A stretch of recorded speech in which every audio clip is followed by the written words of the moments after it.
We're back at the Star for day 2 of mandatory minicamp. Brianna Aldridge joined by CBS sports writer Garrett Podell. And Garrett, we're going to start off from the top. The biggest news of the day, I should say, that stood out, that might have surprised you. Micah Parsons had a helmet on today, and he was seen participating in team drills.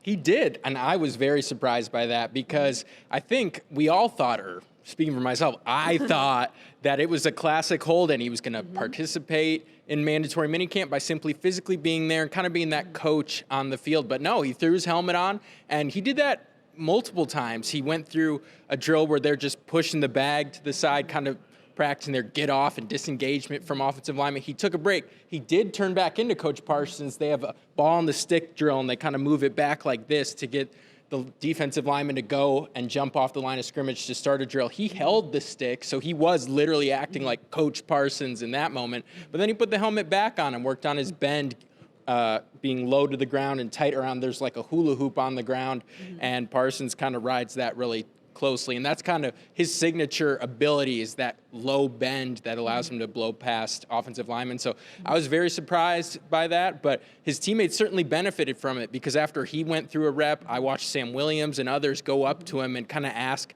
for pointers after he showed that. So Parsons' physical presence and participation already paying dividends here for the Cowboys early on in minicamp. It's something Tyler Smith had said after practice about, whether Micah's on the field actually practicing or if he's giving pointers, like you say, he's always bringing the energy. And it was pretty hard to miss. I wish there was video out there that lived, but it doesn't, for media availability in the locker room. But it was so loud and intense for a ping pong tournament, which I think, I don't have the stats, but it looked like Micah Parsons was winning most of those games I saw today happening. Absolutely, and that's kind of what Brian Schottenheimer, that's what he's been hoping for. He said, I want to build the camaraderie, the vibes, get more people talking to each other that wouldn't normally. And you had Micah Parsons going up against a 7th-round rookie defensive tackle, Jay Toya, and that got really heated. Toya went up early, and Parsons, he called timeout, which ping pong is a table tennis. There are no timeouts in tennis. You kind of just got to roll with the punches, but everyone yelled at him for that, and then Parsons did come back and win, and the whole locker room seemingly was rooting for the rookie, except for Trayvon Diggs, who was yelling 7-11 for their jersey numbers. Those two very, very tight, and I think that's already kind of showing the early Schottenheimer culture of competition, bringing people together. And I looked at Schottenheimer observing off to the side. He kind of had a wry little grin, because he was getting out of that ping pong in the locker room exactly what he had hoped, that increased camaraderie.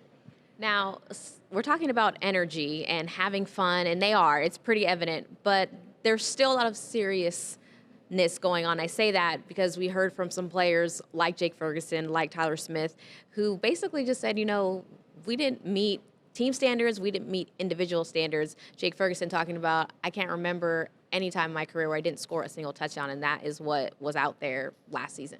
Yeah, and Jake Ferguson, he was a Pro Bowler in 2023 when the Cowboys last went 12-5, and they won the NFC East. But this past year, he had the knee injury in week 1 at the Browns that kind of slowed him down and lingered all throughout the year. And then he had the concussion midseason, so he was pretty banged up. So going from a Pro Bowler to, like you said, no touchdowns, and now 2025 is his contract year of his rookie deal, and being a mid-round pick, 4th round, this is his last chance to make an impression, to really kind of cash in.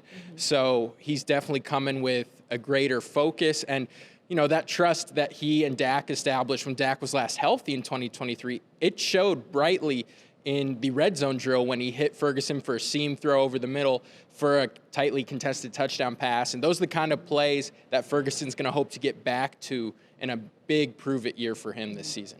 There's not a lot, during these type of practices that you can see on the field and pick apart. But when we're talking about what the guys are saying, we talked about it last week about just Tyler Guyton, how his accountability approach is different. It was nice. I'm talking about all the Tylers. I got to remember each Tyler's name here.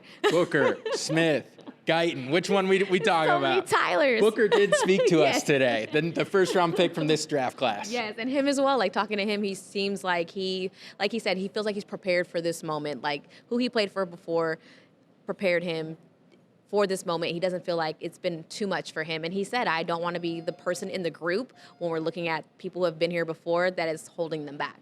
Yeah, and Tyler Booker, he learned from Nick Saban, right? And that's like probably getting your master's degree or even PhD in football. So he's going to come in ready, and he's talked about, and there are other people who have had anecdotes, Shoddy, holding the bag and making sure that when he goes through an offensive line rep, he's getting the most out of every rep. And you don't necessarily sometimes see that from a rookie saying, going to another teammate saying, I need you to hold the bag just like this so I can get the most out of a given rep. So that's kind of a maturity beyond his years type of situation with Tyler Booker.